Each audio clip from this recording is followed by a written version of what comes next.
What's going on, everyone? Welcome back to the channel. My name is Caden, or Cantina Comics, and today we're going to be ranking every single live-action Supergirl suit that we've gotten throughout the years. If you're new around here, go ahead and hit the subscribe button and turn on those notifications. We're very quickly approaching 200 subscribers, and my goal is to hit that by the time that Supergirl releases in theaters. With all that being said, there are a ton of suits on this list, so let's start off in last place with Supergirl's suit that we have in Smallville. Now, I don't even know if we can really call this a suit to begin with, but I did include Tom Welling's Smallville suit in my Superman video, so I went ahead and included this as well. There is another design that I'm more inclined to call a suit, and that being this one towards the end of the show.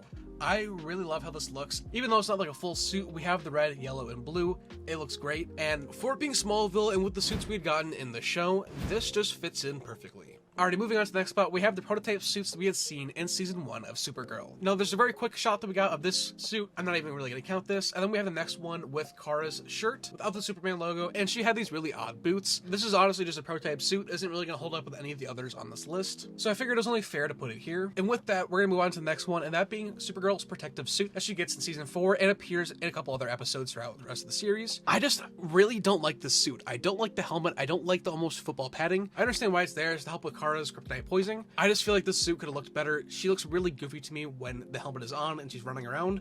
It looks very top heavy, and it doesn't feel that practical, even though it's fully practical to begin with. Alrighty, in a giant leap forward, once again, we have another Supergirl series suit, and this being her Overgirl version. This takes her normal Supergirl suit and improves it in almost every way. I really don't like the red lines on her suit normally, but it really works with this, especially with the red and black contrast. Anytime that a red and black suit is made and done, it always looks great. Those two colors just complement each other perfectly. But with that though, this suit kind of feels like an action figure. It feels almost too fake in a way, and that's why it's a little bit lower here on this list, but I still think it's a giant leap forward compared to other suits in this video. Moving on to the number 8 spot, we have the Red Daughter suit, once again from the Supergirl TV show. I really love how this looks, especially for an alternate suit, and weirdly enough, this feels more put together and more high quality than the normal Supergirl suit, and I don't know what it is about it. This just feels very form-fitting, it feels high quality, it feels like the budget was there to actually make the suit and make it work right, and I don't feel like Kara's regular suit in the show stands up to this one at all. With that being said, we're gonna move on to the next spot, and that being our classic Supergirl suit from the 1984 film.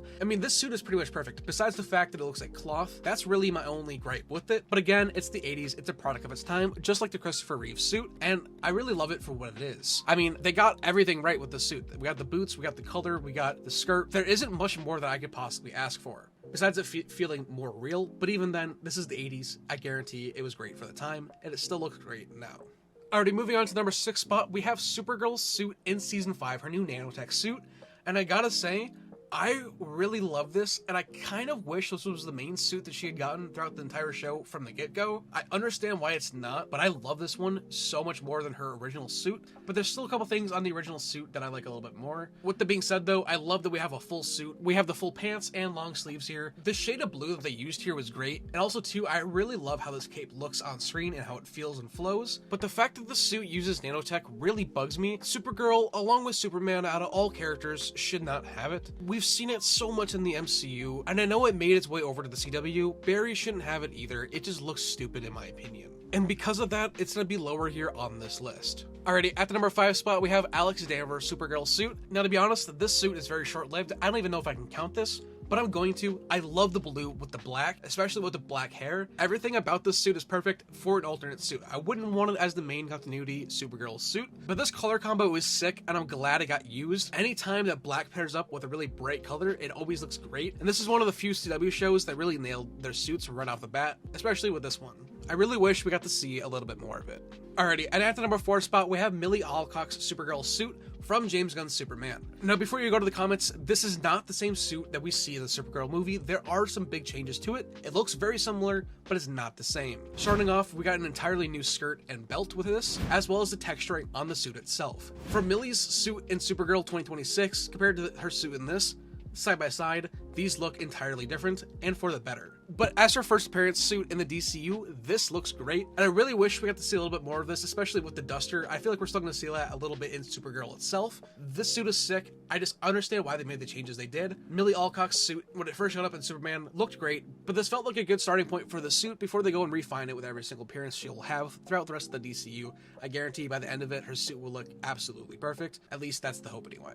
But with that being said, we're gonna move on to the number 3 spot, and that being the Supergirl suit from seasons 1 through 4 of the Supergirl show. When you think of Supergirl on the CW, this is the suit you think of, and for a good reason. It's a good suit, and it changes very slightly throughout the seasons up until season 5. There's not a whole lot that needs to be changed, but to be honest, I really don't like the red lines here. It reminds me a lot of Brandon Routh's suit from Superman Returns, where it has the blue lines, and I don't really like these on super suits. I will say that is my only gripe with this, really. I like the blue, I love the red. I mean, yeah, there's not really much to complain about here. The only thing is maybe making the blue more saturated, but even then, this looks perfect, and I would take this any day. And now moving on to the number 2 spot, we have Sasha Calle's Supergirl suit from The Flash. This is literally almost the perfect, if not the most perfect Supergirl suit that we've gotten. Now, it's definitely not the most accurate, she's not wearing a skirt at all, but that's totally fine. For Henry Cavill's Superman in the DCEU, and with Sasha Calle's Supergirl being his cousin, the casting along with this suit works great and feels like it fits in entirely. We're not getting the skirt, which is fine,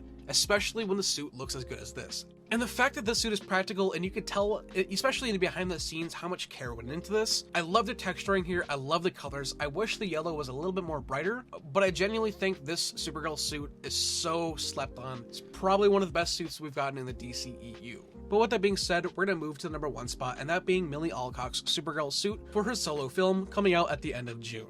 When I think of Supergirl, this is what I think of. They translated the Woman of Tomorrow design almost perfectly, but ultimately I feel like it works great and it fits the tone of the new DCU. But I will say the lines are a little too much, especially on the shoulders and biceps. It definitely makes the suit feel more over-designed compared to David Cornsweat's, and I really don't like saying that because this suit shouldn't feel over-designed, but minus those lines, I don't really have any gripes with the suit. I love the new skirt, I love the blue, the colors on the suit pop amazingly, and I cannot wait to see this in the film. But yeah, that was my list. I'd love to hear yours in the comments down below. Go ahead and drop them. It's been Caden, or Cantina Comics, and I will see you all in the next one.